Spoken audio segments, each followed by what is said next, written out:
IED phumnaba hotnaringai pokhaibada Nupi mawi sokli Sadisar ki Bijapur district atai cadre singi mateng loinana improvised explosive device IED ma phumnaba hotnaringai pokhaibada Nupi mawi ama sokle haina police na phongdokre police officer lamana phongdokpagi matungina thaudo du ngarang Bijapur district ke Madet police station ki manung sana leiba benda para forest thokibane solaba Nupi mawi adugi maming Suza Sodi Kawi haina phongdok lodrum hak naiki security force in the target taunabagi damak Sodi amasum atai mawising na forest area duda IED du phumna bo hotnaringai pokhai rakhibani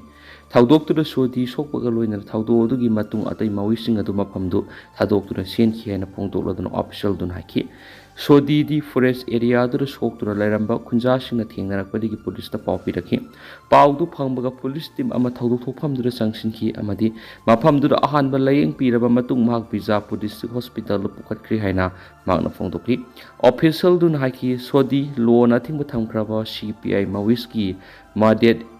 area committee ki member ni Panbaya abadi Bijapur yauna district tari na saba basta region ki manung hanjan ba mafam sing da mawising na IED sing phumlamba amasung pokhaiba ki thaudok doina thoklibani August 13 Bijapur district mawising na phumlamba IED ma pokhairapadi state police ki unit ama oiriba district reserve guard DRG ki jawan ama sikhibaga loina atopa ahumna sokhi August 3 amasum August 3 dagi Bijapur district ta mawising na phumlamba IED sing pokhairapagi sahi kun suraba miyoi ama amasum sahi yangkai suraba mawis amasok miyoi amasokhi mamangna July kun nasu Bijapur district mawising na phumlamba IED ma pokhairapadi sahi 13 khakta ngairiba nupa masa ama aruba phibam sokhi July 13 dusu district asimaktada thokiba samana thaudo amada nupi masa ama yauna miyoi ahum asu apanakhi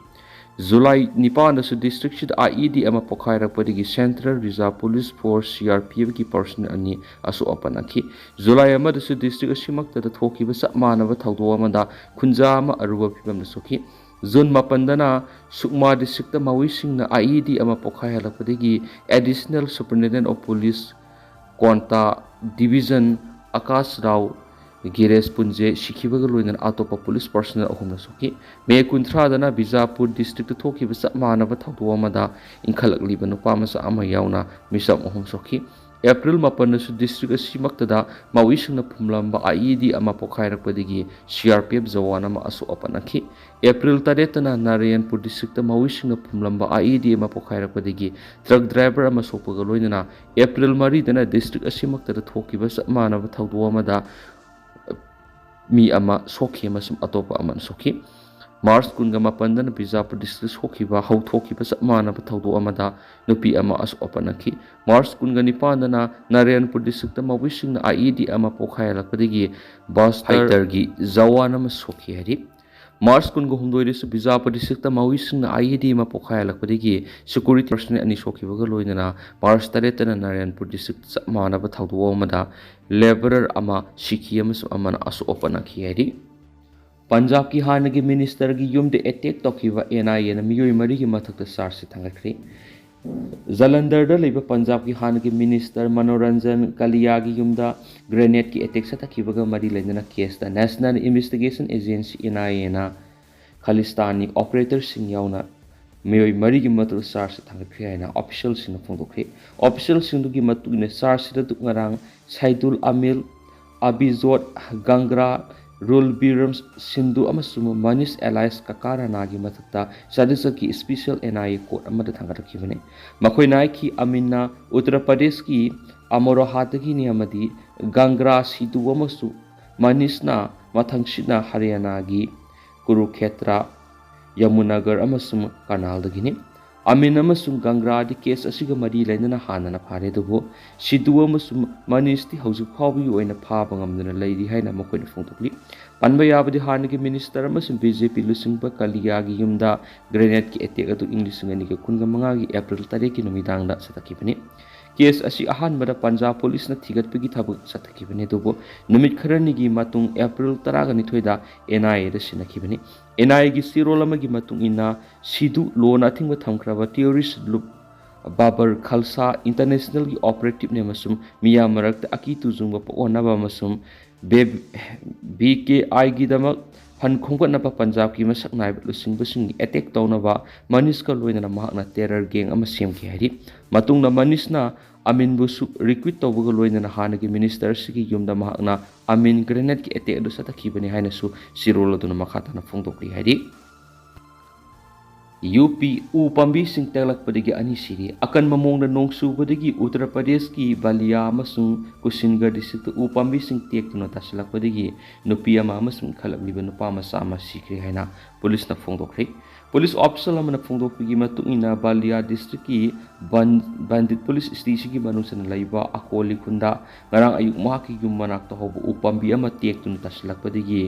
Kulkumari से यंखै कौबी नुपी अमसिकी थाउदो अदुगी पाउ फंगबगा police की team अमा थाउदो तोफम दुर सकबगा लोइनना मागी हक्सांग न postmortem तौना पथाखरेनसु मागना मखाताना फोंदोखि हाइदि Zaumi मियाम द हेलीकॉप्टर सर्विस तोंगदना बखनख्रे Zaumi एरिया सिंद लेबा मियाम न चिचपुर इम्फाल हेलीकॉप्टर तोंगदना मापान स्टेट सिंद सतोकसिन तौरिबा सि हौजु फावबी ओइना मदी लेनबा अथॉरिटी की मकेदिगी खुदोंग थिनिंगाई लेति हाइना हाइब वाफम अमत खंगलकपा लेतरिबना हारिबे हेलीकॉप्टर सर्विस असि Zaumi काउंसिल की अयाबा यावदना Zaumi मियाम तोंगदना बसक्सिन वाथमलकली Zaumi काउंसिल थादोरकपा सिरोल अमगी मतुंगिना Zaumi एरिया सिंद लेबा मियोइसिंग Sichipur amadi Imphal gi marakta laribi helicopter service asi tongduna Imphal airport thunglaba matung makhatana atop state singda serok sin tawba thengnari asida natuna official amadi non official elements singna haribi helicopter service asi Zaumi miyam da